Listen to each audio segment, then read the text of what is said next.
안녕하세요, 양신도 여러분. 양신TV 양신 수의사입니다. 오늘은 고양이처럼 생각해봐 코너에서 저희가 댓글들을 봐요. 뭐 행동학적인 문제들도 있지만 이제 가끔 이제 질환적인 질문에 대해서 많이들 물어보세요. 그 중에서 항상 좀 약간 고민이 되던 질환이 있었습니다. 그게 바로 고양이 전염성 복막염. 집사들에게는 되게 무서운 질환이고 수의사들에게도 되게 무서운 질환이에요. 왜냐면 이 고양이 전염성 복막염은 일단 교과서적인 말씀을 드리면 일단 치사율이 100%입니다. 100%이기 때문에 고양이 전염성 복막염이 가능성이 높다라고 한다면은 거의 어떻게 보면 사망 진단, 사망 선고를 받는 것과 똑같은 거라고 생각을 하시면 좋을 것 같아요. 근데 고양이 전염성 복막염의 경우에는 일으키는 게 이제 보통 코로나 바이러스라고 하는 바이러스에 의해서 감염이 돼서 발생을 한다라고 보고되고 있는데, 이 부분에 대해서는 명확하게 생각을 하셔야 돼요. 뭐냐면 코로나 바이러스에 감염된다고 해서 전염성 복막염이 무조건 발생을 하냐? 그건 아니다. 그러면 코로나 바이러스에 감염이 됐을 때 누가 고양이 전염성 복막염에 걸리고 누가 안 걸리냐라고 했을 때는 이거는 nobody knows. 아무도 모른다. 아무도 모르고 대신 가능성이 높게 보는 것들, 캐터리라고 하는 군집, 그러니까 소위 말해서 고양이들이 되게 다양하게 많이 있는 어떤 곳에서 생활을 한다던가 환경이 좀 안 좋다던가 어떤 스트레스 인자들이 발동을 하게 되면 이 정상적인 그냥 코로나 바이러스를 복균 그냥 가지고 몸에 있을 수도 있어요. 이게 갑자기 뮤테이션이 되는 거예요. 돌연변이가 되면서 고양이 전염성 복막염을 일으키게 되죠. 다들 아시다시피 고양이 전염성 복막염은 건식 복막염, 습식 복막염, 이렇게 크게 두 가지로 나눌 수가 있어요. 왜냐하면 이 두 가지 타입에 따라서 증상이 매우 다르기 때문이에요. 습식 복막염의 경우에는 주 증상이 복수가 찬다던가 흉수가 찬다던가 그 물이 차는 거죠. 그러니까 물이 몸 안에 차오르기 때문에 이거를 웨타입, 습식 전염성 복막염이라고도 하고, 건식 전염성 복막염의 경우에는 이러한 흉수 복수가 안 차는 경우고 불특정한 증상들이 되게 많아요. 갑자기 열이 난다던가 아니면 뭐 염증이 생긴다던가 어떻게 특별하게 딱 특정할 수 없는 다양한 증상들이 나타나서 진단이 조금은 병원에서도 어렵고 검사가 많이 필요하기도 합니다. 대신에 이게 보통 나이에 따라서 1살 미만인 경우, 어린 나이에는 보통 습식 타입이 발생하기가 좀 복수가 찬다던가 흉수가 찬다던가 발생이 좀 더 높고요. 그 다음에 그 이후의 나이에는 건식 타입이 발생할 가능성이 더 높다라고도 보고되고 있어요. 진단법은 간단해요. 흉수의 경우에는 엑스레이 촬영, 복수가 엑스레이 촬영이나 초음파를 보게 되면 바로 알 수 있습니다. 건식 타입의 경우에는 증상들이 되게 다양한 패턴으로 나타나기 때문에 어떤 이 특정한 증상이 있기 때문에 건식 고양이 전염성 복막염이다 라고 하기가 어려울 정도로 되게 다양하게 나타납니다. 간단히 얘기하면 감염된 조직을 떼서 조직 검사를 하는 가장 확실한 방법이긴 한데, 이 부분도 되게 좀 복잡해요. 이 전염성 복막염이라는 진단은 어떤 확진 검사 이런 것들이 있는 게 아니라 어떻게 보면 여러 가지 증상들을 종합적으로 유추를 해서 증상의 검사 결과를 가지고 이게 전염성 복막염 가능성이 90%다 이렇게 보고 진행하는 경우가 맞다라고 생각하시면 좋을 것 같아요. 100% 확진 검사가 있다, 키트가 있다, 그렇지는 않거든요. 그렇기 때문에 건식의 경우에는 이게 복잡한 거예요. 되게 증상이 유사한 게 많잖아요. 그래서 열이 나고, 아니 뭐 염증이 생기고, 이런 것들 다른 질환들도 생길 수가 있기 때문에 이게 되게 유추하기가 조금은 애매할 수도 있다는 거예요. 물론 이게 같이 나타날 수도 있기도 하지만.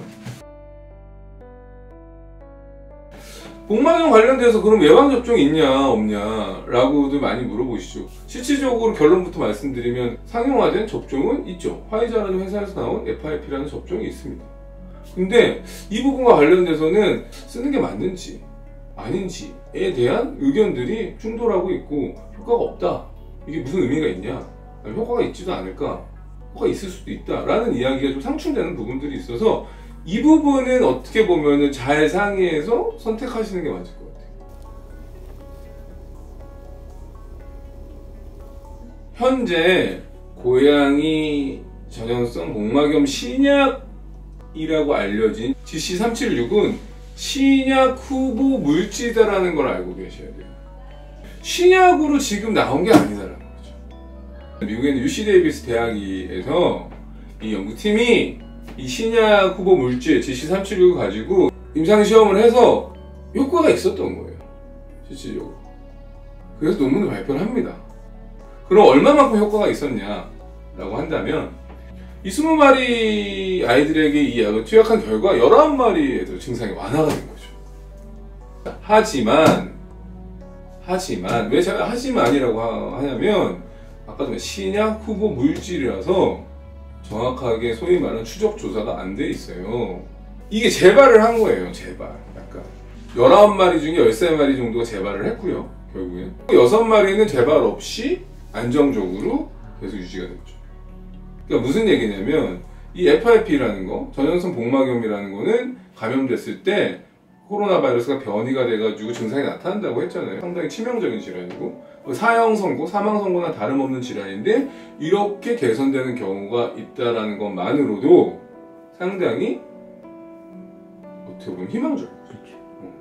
근데 신약 후보 물질이 정식 의약품이 되는 과정은 상당한 시간이 걸리고, 무슨 얘기인지 아시죠? 상당한 시간이 걸리고 넘어야 될 산들이 많다.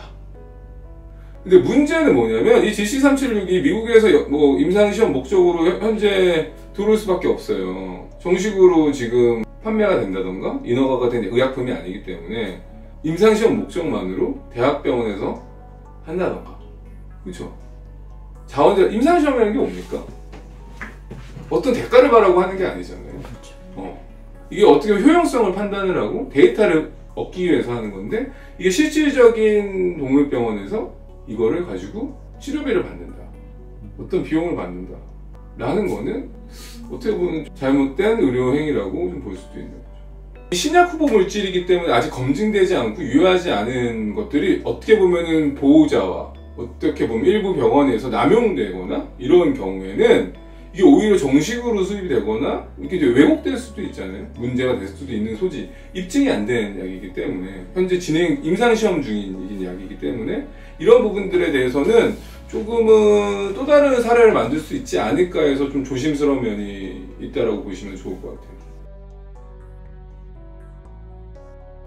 이 전염성 복막염이라는 질환 자체가 워낙에 이제 난치성 질환이고 불치병이라고 거의 생각되는 질환이기 때문에 상당히 사람들의 마음이 되게 절망적이고 그럴 수 있어요. 그런 부분들에 대해서 빠른 좀 제도적인 장치, 아니면은 조금은 어떻게 보면 원활하게 좀 이용할 수 있는 그런 시스템이 좀 구축이 돼서 조금 더 혜택을 많이 볼 수 있으면 좋지 않을까 싶습니다. 그러니까 임상시험을 정말로 제도적으로 확보를 해서 대학병원에서 임상적 시험을 할 테니 지원을 해라. 그런 부분에 한해서는 그런 데이터를 가지고 우리가 이거를 어떠한 뭐 논문을 발표한다던가 뭐 도움을 줄 수 있도록 하겠다 라는 게 어떻게 보면 제 현재 제도적인 시스템, 이 신약 후보 물질인 GC376과 관련되는 그게 가장 베스트인 시나리오가 아닐까. 그렇잖아요. 절망을 담보로 수익 사업을 한다라는 거는 조금은 유의가 필요하다. 절망적인 사람한테도 그렇고 그걸 이용하는 사람한테도 그렇고. 오늘 고양이처럼 생각해봐. 저희 내용이 도움이 되셨다면 구독과 좋아요, 알람 댓글까지 부탁드리면서 오늘 고양이처럼 생각해봐 전염성 복막염 편은 마치도록 하겠습니다.